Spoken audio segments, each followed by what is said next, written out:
One of the most complex things about the study of history is that every historical event has roots which may have started a decade or even a century before, based on decisions made by people who possibly weren't even alive to see the consequences of their actions. American anti-communist sentiment in the Cold War is an example of just this. I'm your host David, and this week we are continuing our look at why the United States was so vehemently anti-communist by the post-Second World War period. We looked already at anti-Semitism in America, and today we are looking at another thread in American history, trade unionism. This is the Cold War.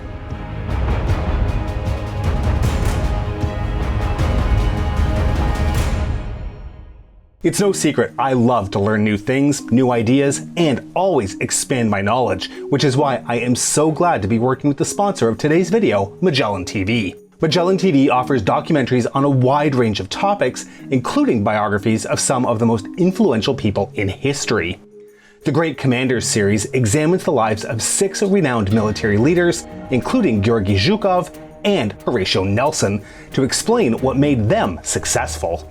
You can join us and watch these documentaries by using our link in the description. And make sure to check out other documentaries on Magellan TV's War and Military section to learn more about the experience of other soldiers through history.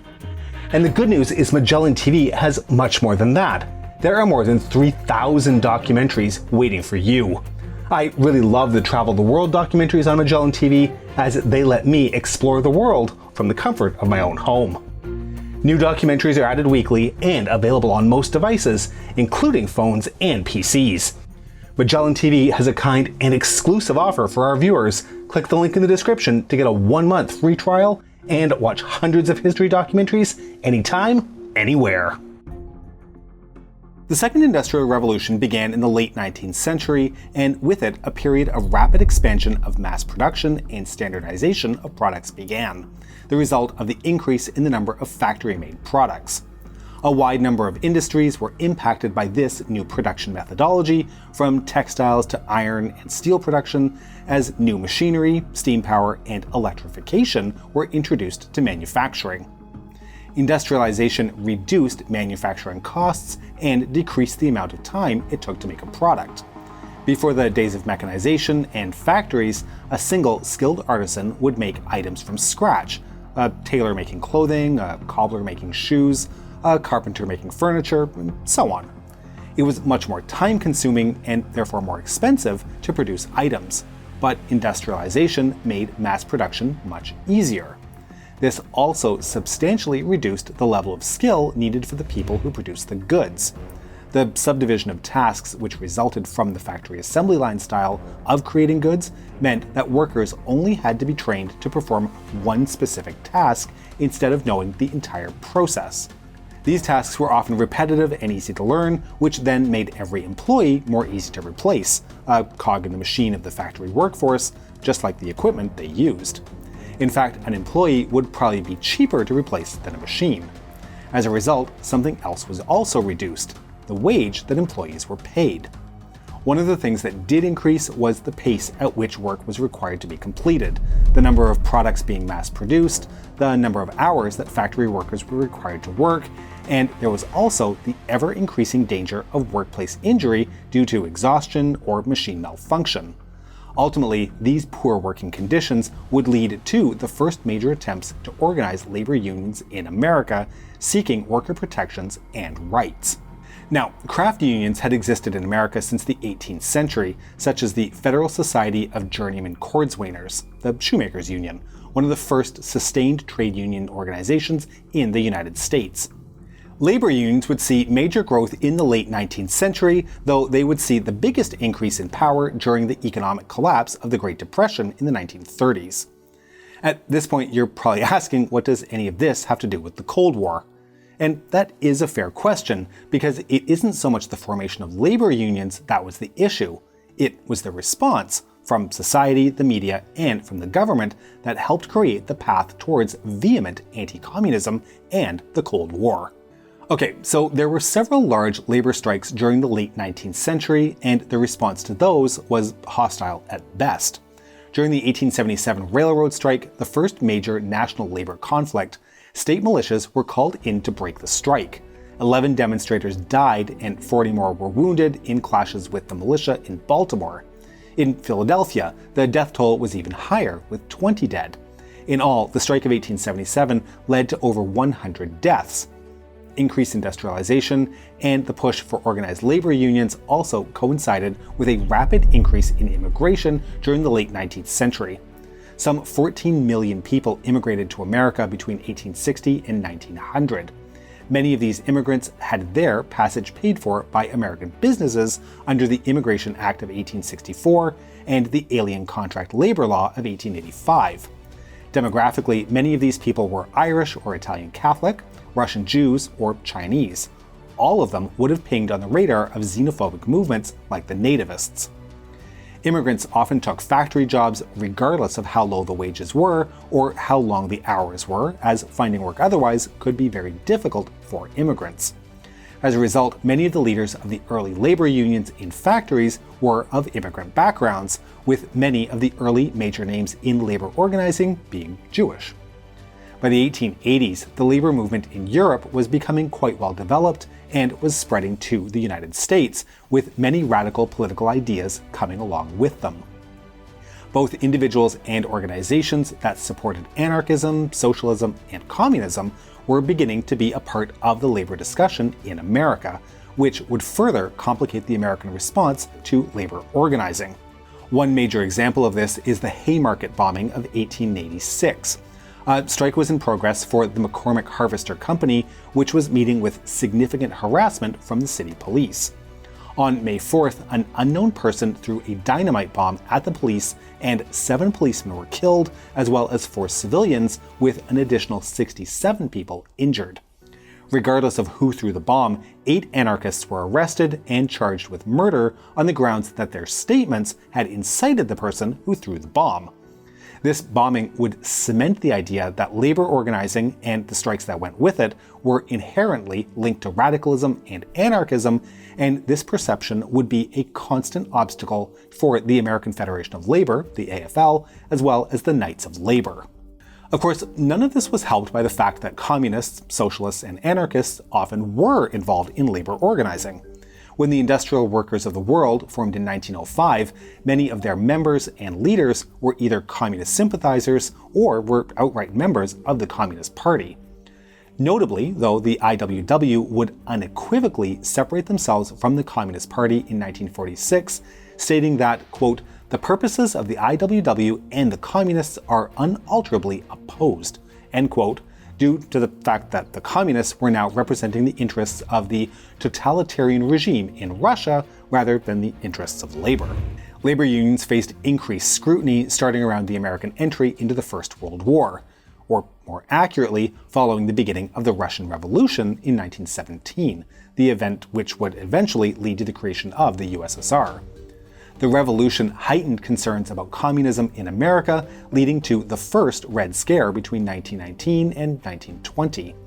This kicked off when the Dillingham-Hardwick Act, also known as the Immigration Act of 1918, was passed, enabling the government to deport anarchists, communists, labor organizers, and other activists.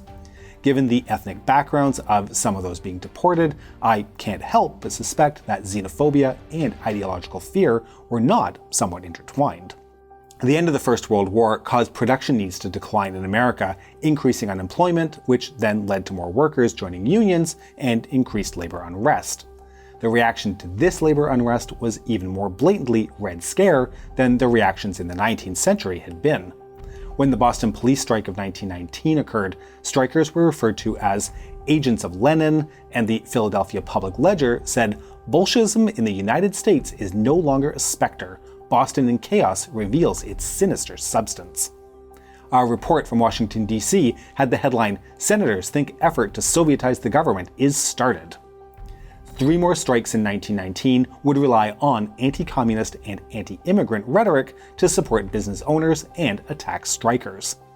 The Seattle General Strike met with headlines that called the strike Marxian and stated that it was a revolutionary movement aimed at the existing government.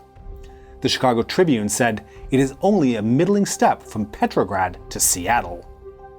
The steel strike saw owners using anti-communist fears to turn public opinion against strikers, also reminding the public that many of the steel workers were immigrants. Then the coal strike of 1919 saw the strikers smeared with charges in the media that Lenin and Trotsky had ordered the strike and were financing it using words like insurrection and Bolshevik revolution to describe the strike. The Seattle General Strike had a major political impact, resulting in the Overman Committee, a special five-man subcommittee of the U.S. Senate Committee on the Judiciary, chaired by North Carolina Democrat Lee Slater Overman, and originally charged with investigating the German subversion during the First World War, to have their mandate extended to study, quote, any efforts being made to propagate in this country the principles of any party exercising or claiming to exercise any authority in Russia, end quote, and any effort to incite the overthrow of the government of this country. In addition to this, the Palmer raids began in 1919. Conducted by the Department of Justice and Attorney General A. Mitchell Palmer, the raids were conducted specifically to capture and arrest suspected socialists, especially anarchists and communists, and deport them from the United States. The raids targeted immigrants, especially those who were either Italian or Eastern European Jews, and especially those with ties to labor activism. The main reason for the raids was a series of anarchist bombings that occurred in 1919, in which Palmer and several other politicians who were known to be anti-communist and anti-anarchist were targeted with mail bombs. The entire membership of organizations who were deemed to be communist in nature were rounded up, including that of the Industrial Workers of the World. The January 1920 raids scooped up thousands of IWW members and sympathizers. This targeting of the IWW would continue for several more years. 24 states passed criminal syndicalism laws which made membership in the IWW a criminal offense. In California, a person could be convicted for having formerly belonged to the IWW. In New Mexico, an employer could be prosecuted for hiring an anarchist. Between 1919 and 1924, in California alone, 500 arrests were made and 164 members of the IWW were jailed. The Industrial Workers of the World would largely collapse after 1924 due to the repeated aggressive actions of the United States government against them. By 1925, the American Federation of Labor would denounce communist trickery, which it viewed as attempts to overthrow the bona fide labor movement. This was done in order to distance the American labor movement from communism as clearly as they could. The AFL made it vocally clear that they deplored the Soviet Union and communism, speaking at length to their own union members about the evils of communism, but also to Congress and the American public. The Committee for Industrial Organization, CIO, which was formed in 1935, shared this sentiment. Ultimately, the connections between labor unrest and union organizing and the First Red Scare would have several major impacts on the Cold War. First, it led to the passage of the Taft-Hartley Act over the veto of President Harry Truman, by the way, who even called the legislation the Slave Labor Bill. This bill severely restricted the activities and powers of the labor unions, but most notably, it required all union officers to take an oath and file an affidavit stating that they were not members of the Communist Party or were affiliated with any party that believed in or advocated the overthrow of the US government. Secondly, the links between the First Red Scare and the labor movement resulted in the expansion of the Overman Committee's mandate. And while the committee never achieved any lasting reforms, it would set the stage for increasing America's fear of communism and is often considered the early forerunner of the House Un-American Activities Committee, HUAC, that would be formed nearly 20 years later and would be an active part of the Second Red Scare during the first decade of the Cold War.